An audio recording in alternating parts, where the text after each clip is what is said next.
नमस्कार, आप देख रहे हैं क्रिकेट का मन पसंदीदा शो रनबाज। रनबाज में आज बात करेंगे टीम इंडिया के हिटमैन की, सिक्सर किंग की और मुंबई के राजा रोहित शर्मा की, जिन्होंने सबसे बड़े क्रिकेट फॉर्मेट को हमेशा के लिए अलविदा कह दिया। जी हां, भारत के टेस्ट कप्तान, अब कहें तो पूर्व टेस्ट कप्तान रोहित शर्मा ने टेस्ट फॉर्मेट से संन्यास ले लिया है। और यह बहुत बड़ी खबर इसलिए बन गई क्योंकि यह फैसला रोहित ने इंग्लैंड दौरे से ठीक पहले लिया।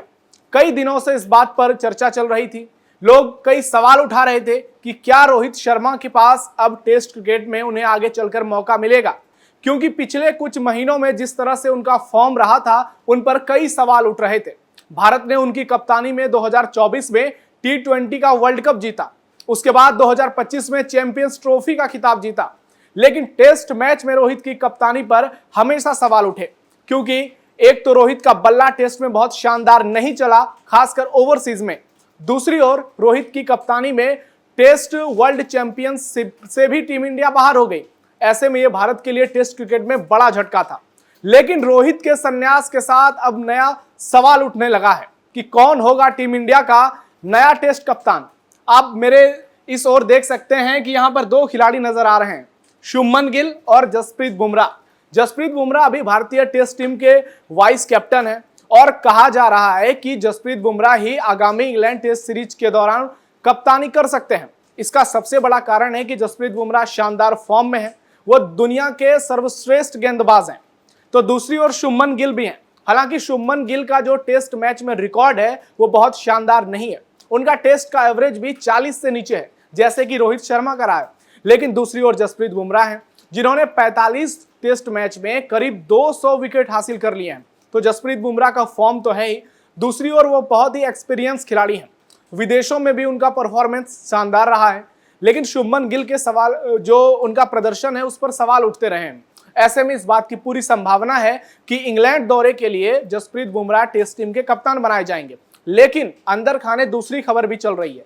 कहा जा रहा है कि जो टीम इंडिया के चीफ सेलेक्टर हैं अजीत अगरकर, उनका मानना है कि किसी ऐसे खिलाड़ी को कप्तानी दी जाए जो अगले टेस्ट साइकिल तक कप्तानी कर सके और वो लॉन्ग टर्म टीम इंडिया का कप्तान रह सके। तो अगर इस कहानी के तहत आप बात करें तो शुभमन गिल का जो रेस में नाम है वो सबसे ऊपर है, लेकिन फिलहाल जसप्रीत बुमराह कप्तान नजर आएंगे। अब हर ओर रोहित शर्मा को लेकर बातें होने लगी है। सोशल मीडिया पर वो कल से ही खूब ट्रेंड कर रहे हैं, क्योंकि आपने देखा होगा कि भारत का जो क्रिकेटिंग कल्चर है, जब भी कोई खिलाड़ी टीम में होता है तो या तो उसकी तारीफ होती है या तो आलोचना होती है। लेकिन जैसे ही वो संन्यास लेता है तो उसके जितने भी फैंस अदृश्य हो जाते हैं वो फिर से प्रकट हो जाते हैं। और ऐसे ही कई लोग हैं जो आज रोहित शर्मा की बहुत तारीफ कर रहे हैं। उनका कहना है कि रोहित बेहतरीन क्रिकेटर तो हैं ही, बेहतरीन कप्तान भी हैं। जिस तरह से उनका T20 में, वनडे में परफॉर्मेंस रहा है, टेस्ट मैच में हालांकि रोहित बहुत अच्छा नहीं खेले, फिर भी उनकी कप्तानी की तारीफ की। लेकिन एक बात तो तय है, भारतीय क्रिकेट को रोहित शर्मा ने बदला है। 38 साल की उम्र में उन्होंने भारत को चैंपियंस ट्रॉफी का खिताब दिलाया और T20 का खिताब भी 37 साल की उम्र में दिलाया।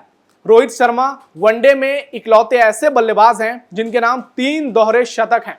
यह क्रिकेट इतिहास में कभी नहीं हुआ है।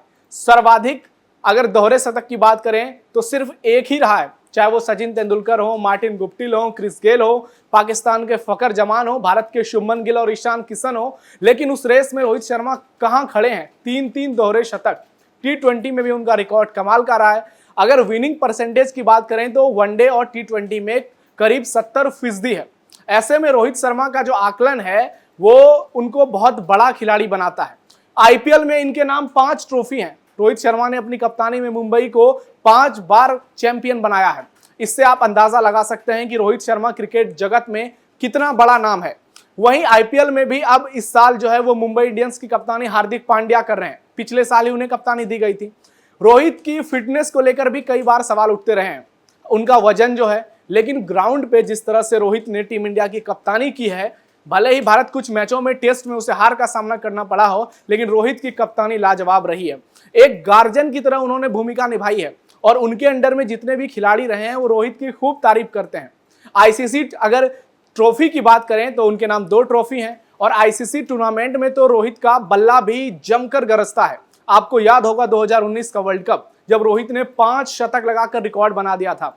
2024 के T20 वर्ल्ड कप में भी उनका बल्ला बोला, चैंपियंस ट्रॉफी में भी बल्ला बोला। और रोहित एकमात्र ऐसे कप्तान हैं जिनकी कप्तानी में भारत ने वनडे और T20 में आईसीसी ट्रॉफी में सिर्फ एक मैच हारा है।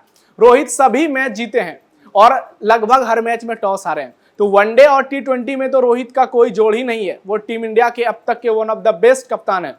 टेस्ट मैचों पर उनमें सवाल उठे हैं, लेकिन उसके बावजूद आज भी रोहित शर्मा को भारत एक शानदार क्रिकेटर के तौर पर याद कर रहा है और उनकी जो भूमिका रही है उसे हमेशा एक सुनहरे अक्षरों में लिखा जाएगा। अब देखना होगा कि रोहित के जाने के बाद टेस्ट मैच की जो कप्तानी की जिम्मेदारी है वो किस खिलाड़ी को दी जाती है। चलिए अब आज के मैच की बात करते हैं। तो आज जो है पंजाब किंग्स और दिल्ली कैपिटल्स का मुकाबला है। ये मैच पहले पंजाब के मुल्लापुर में होना था, लेकिन सुरक्षा कारणों से इसे धर्मशाला शिफ्ट कर दिया गया। आज का मैच दोनों ही टीम के लिए बहुत अहम है, क्योंकि दिल्ली अगर आज हारती है तो प्लेऑफ में पहुंचने की संभावना बहुत कम हो जाएगी। वहीं पंजाब अगर आज का मैच जीतता है तो प्लेऑफ में उसके पहुंचने के आसार बहुत ज्यादा बढ़ जाएंगे। अगर टॉप ऑर्डर की बात करें तो डुप्लेसिस, जैक फ्रेजर मैगर और अभिषेक पोरेल हैं। अभी तक ये दोनों खिलाड़ी फ्लॉप रहे हैं। मैगर को टीम से बाहर भी कर दिया गया है। इस मैच में इनकी वापसी हो सकती है।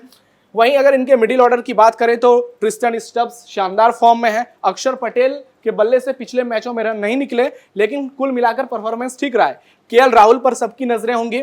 आशुतोष शर्मा, इस खिलाड़ी ने पहले मैच में जिस तरह से टीम को जीत दिलाया था, उसे देखकर दिल्ली के फैंस को लगा कि दिल्ली की इस बार किस्मत बदल जाएगी। और शुरू के 6 मैच जीत के दिल्ली ने ऐसा किया भी, लेकिन फिर आशुतोष का बल्ला फ्लॉप हो गया।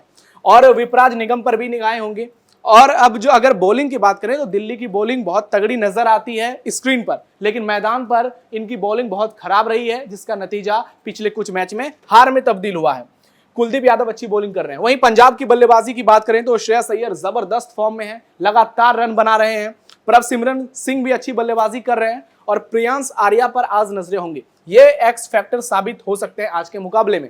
वहीं मिडिल ऑर्डर में मार्कस स्टोनिस, ग्लेन मैक्सवेल, ये दोनों पूरी तरह से फ्लॉप हैं। शशांक सिंह के बल्ले से 1-2 मैच में रन निकले हैं, लेकिन अब इनका बल्ला खामोश हो गया है।